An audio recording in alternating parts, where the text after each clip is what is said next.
Hello साथीहरू सबैजनालाई welcome back है मेरो युट्युब च्यानल सुमित्रा समाटिङमा। After so long time later चाहिँ म चाहिँ भिडियो बनाउँदैछु है।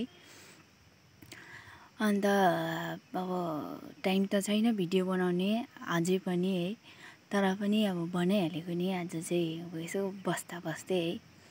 अब बसी पनि रहेको छैन म, फिलहाल मात्रै बसेको है। अहिले चाहिँ अब के गर्नु, पाकेको बाली उठाउनै पर्यो है। अब मङ्सिर लाग्यो, धान काट्नु पर्यो, कोदो पाक्दैछ, दाल पाक्दैछ, पाक्यो कति हो, बोडीहरू पाक्दैछ।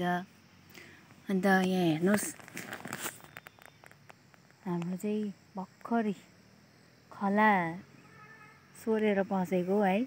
यता तल देख्नुहुन्छ धान हाम्रो चाहिँ हिजो काटियो हो।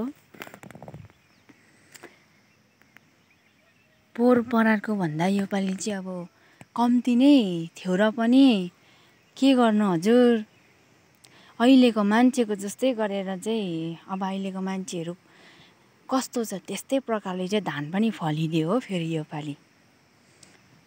अन्त पहिला अब पुरै रोप्दा पनि 7-8 जनाले सक्थ्यो, योपालि चाहिँ धेरै फलेर नि 10 जनाले पनि हिजो काटिसकेन र आज बिहान अन्त अहिले भर्खरै अलिकति थियो र काटिसक्यो हो। अब खला लिप्नुलाई रेडी पार्दैछु हो। पर गोबर छ, पानी त्यहाँ छ हो। के गर्नु हजुर, यो सम्झिँदा चाहिँ नि भगवान्, यो यति अब होइन धान फलाउनु चाहिँ नि भगवान् के भन्नु। अब यो चामल, यो जसले खाना फ्याँक्छ नि उसलाई चाहिँ लिएर यो खेतको काम गर्नु लाउनु पर्ने, धान फलाउनु लगाउनु पर्ने क्या हो। अनि चाहिँ उसले एक गेडा दाना अनाज फ्याँक्दा चाहिँ त्यो सम्झिनु बाध्य हुन्छ क्या हो है। अब असारमा हेर्नुहोस् पानी पर्दियो हुन्छ, मङ्सिर लाग्यो घाम लाग्दियो भन्ने हुन्छ है। अन्त असारमा त्यस्तै मेहनत लाग्छ, बाँझो जोत्नु पर्यो, अन्त भित्ता तास्नु पर्यो, आली तास्नु पर्यो, हिलाउनु पर्यो, आली लगाउनु पर्यो, यता बिहाडको छुट्टै, अनि रोप्नेलाई हो रोप्नु पर्यो, फेरि रोपेर मात्रै भएन, पानी लगाउनु पर्यो, पानी मिलाएर लाउनु पर्यो, फेरि त्यति मात्रै भएन गोड्नु पर्यो। गोडिसक्यो अब अलिक धान पसाएपछि पाक्ने बेला भयो भनेपछि पानी काट्नु पर्यो होइन। त्यहाँदेखि त्यसको अलिक दिनमा फेरि आम्मामा हजुर के भन्नु र, अहिले मङ्सिरमा हिँड्ने यो जसले खेताला गर्दैछ नि, जो धान काट्नु हिँड्दैछ नि, उहाँलाई गएर सोध्नुहोस् पीडा के हो। यो बेडमा बसेर आइआए भन्नेलाई होइन क्या हो, यो दिनौँ खेतालाई हिँड्नेलाई सोध्नुहोस् क्या हो, धान कसरी फलाउनु रहेछ होइन। नाथु त्यो एक गेडा फलाउनु यत्रो मेहनत लाग्छ। तपाईँहरू माना भाडा फ्याँक्नुहुन्छ नि होइन, आएर हेर्नुहोस् है। अब हुनु त ठुल्ठुलो तारतिर त मेसिन लगाइहाल्छ होइन, यस्तो अब अग्लो कान्ला छ, ढुङ्गा यताउता छ होइन, यस्तोमा त मान्छे आफै गर्नु पर्यो, गोरु लगाउनु पर्यो, सकिँदैन मेसिन लगाउनु, ट्र्याक्टर लगाउनु त हो। हजुर राति सुत्दा पनि नि न त ज्वरो आएको हो कि न के हुँदैछ मलाई, न मेरो भित्र केही खराब छ कि भन्ने हुन्छ होइन।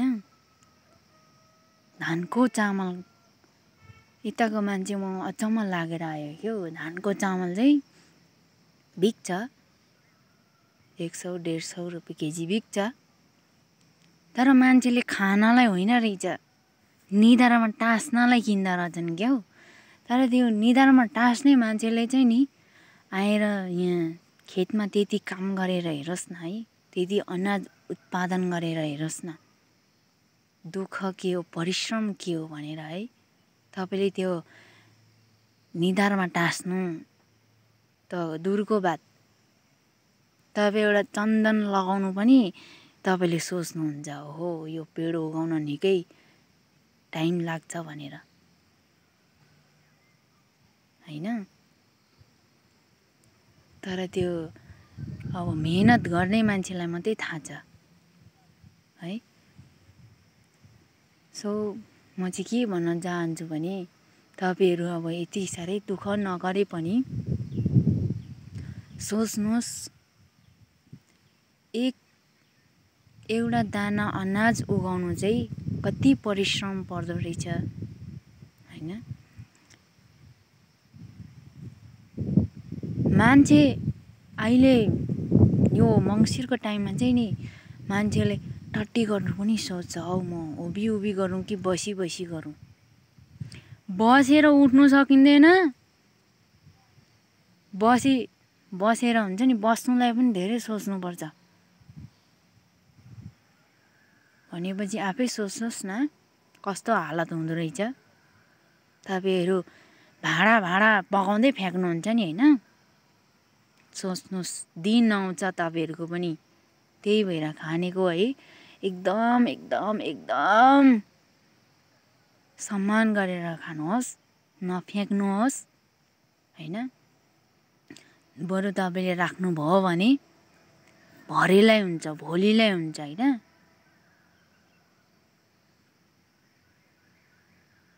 मेरो भनाइ चाहिँ यति नै हो है। मन परेमा भिडियोलाई लाइक गर्नुहोस्, सेयर गर्नुहोस्, सब्सक्राइब गर्नुभएको छैन भने सब्सक्राइब पनि गर्नुहोला है। अनि कस्तो लाग्यो भिडियो कमेन्ट पनि गर्नुहोला। Okay, thank you.